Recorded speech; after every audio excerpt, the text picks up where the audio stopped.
I would like to once again reiterate our commitment to carry out their last will and to do everything we can to eradicate Hamas, bring back all the hostages, and make sure that Gaza no longer poses a threat over Israel. We will never forget the atrocities of October 7th. We will not forget the murder, the massacre, the rape, the abuse. We will not forget the abductions. We have already brought back 110 of the hostages, and we are committed to bring all of them back home. We are busy doing this, working on this 24/7, including right now. We will never forgive what the monsters of Hamas did to our sons and daughters. There is no substitute to absolute victory. We must win, and we will win. Citizens of Israel, today is International Holocaust Day. There is no greater absurdity than the fact that yesterday, of all dates, at the eve of International Holocaust Memorial Day, some people went to The Hague to accuse us of this vexing and so wrong accusation of committing genocide, and on behalf of whom? The Hamas, the new Nazis who want to do genocide upon us. And I am holding this book, Mein Kampf, in Arabic. It's Hitler's book, and it was found by our soldiers in the homes of Palestinians in Gaza. They found extensive anti-Semitic and Nazi literature. This is what they raised their children on. Therefore, I'm saying the day after we obliterate Hamas, the day after, there won't be anyone in Gaza educating and teaching their children, not just for a life of terrorism, but to eradicate all Jews. So on behalf of these new Nazis, South Africa goes to The Hague, and I have to tell you that the mere willingness of The Hague to discuss this ludicrous accusation, the fact that it wasn't outright rejected, this teaches us that the world hasn't learned anything from the Holocaust, but we did learn, and the main lesson from the Holocaust is that only we can defend ourselves and with our own power.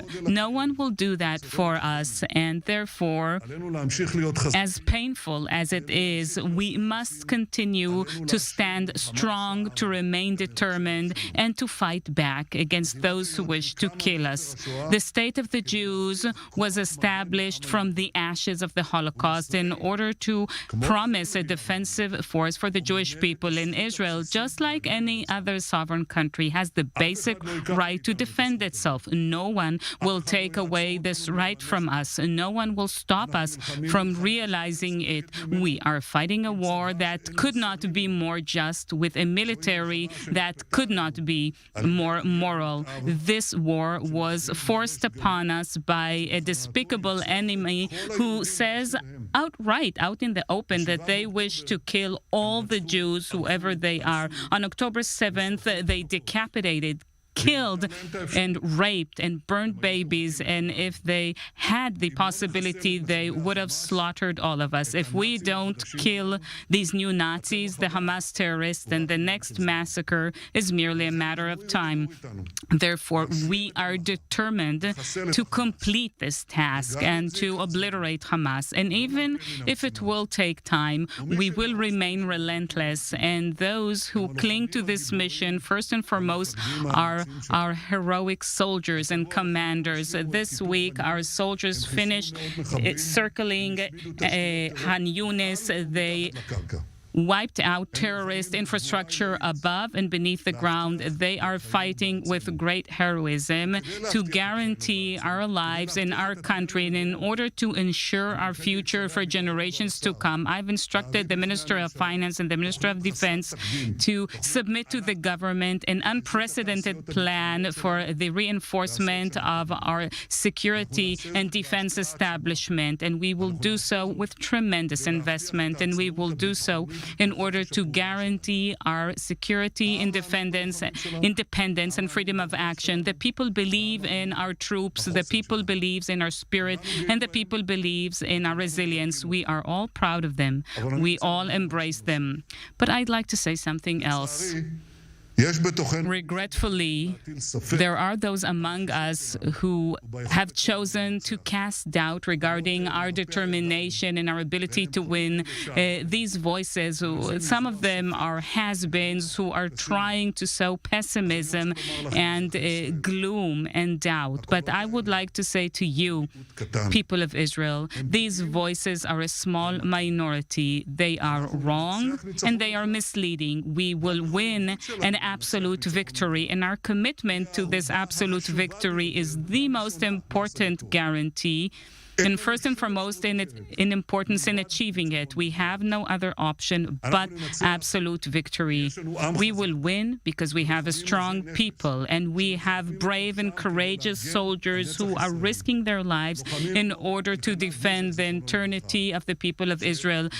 Fighters like Elkanah Wiesel of blessed memory. I started with his last words and will finish with them. I was already injured in Operation Cast Lead, and I could have chosen to stay back, but I do not regret the fact that I chose to return to combat for 1 second. On the contrary, this is the best decision I've ever made.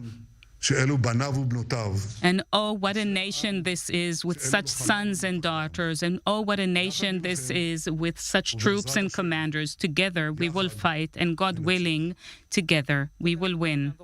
Thank you very much. We will now move on to questions. Advad Adon from Channel 12. Sir, the head of the ISA in a cabinet meeting already suggesting establishing a commission of inquiry because of the theories that are being discussed, and why not do so? And would you like to take this platform in order to reject what member of Knesset Gottlieb from your party said?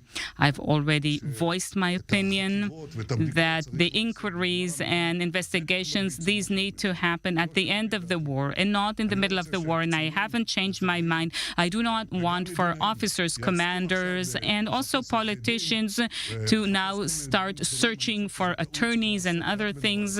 I think we should focus only on one thing, and that is victory in this war. There will be time for such things later, but I'd like to tell you something else. It is the government that will decide on this when the time comes, with all due respect, not those who are subject to it. We will decide. As for member of Knesset Gottlieb, my office has denounced her statements. I thought that this should not have been said, and to expose the identity of a member of the ISA, I think it is very unfortunate. I repeat that, but there are a lot of unsuitable things that are being said, and unfortunately, in contrast to my position, my colleagues from the opposition are not doing the same. People are saying some very irresponsible things there, and nobody is responding to that. Matan Chodorov from Channel 13 News. Let me just mention that it's not just something completely far-fetched, but actually member of Knesset Gottlieb accused the husband of Shikma Bresler in conversing with Ichia Sinwar a short time before October 7th. This is a conspiracy that should be announced even more strongly than usual.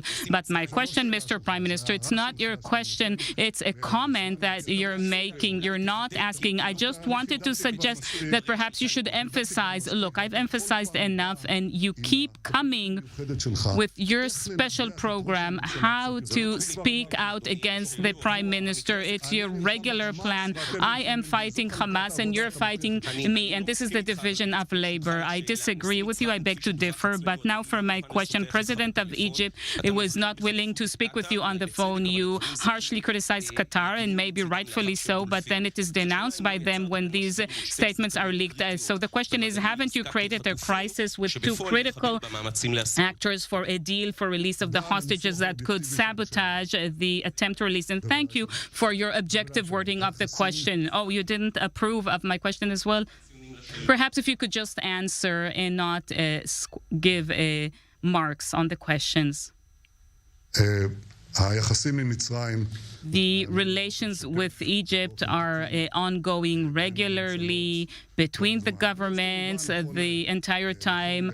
Obviously, each party has its own interest. Egypt has the need to say certain things. I'm not going to elaborate. They are taking care of their interests, and I'm taking care of our interests. As for Qatar, I do not wish to retract what I said, not even one word of it. I will not forgo even one pathway of exerting pressure on Hamas or anyone who can pressure Hamas in order to bring back the hostages.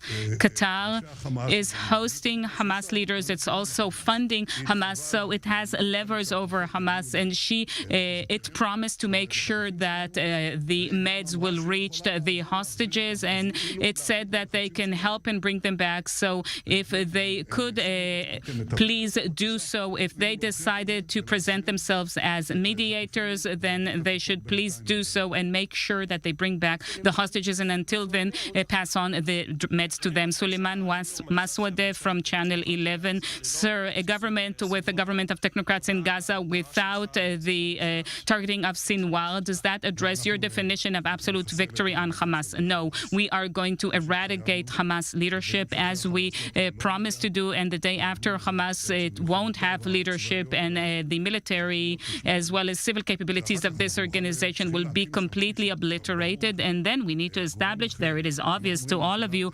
another entity. When we talk about a government or a technocratic administration, we're talking about an administration that doesn't educate to these kind of things, that doesn't fund terrorism, that doesn't dispatch acts of terrorism, and that's what we're working on. But without eradicating Hamas and its leaders, it won't happen.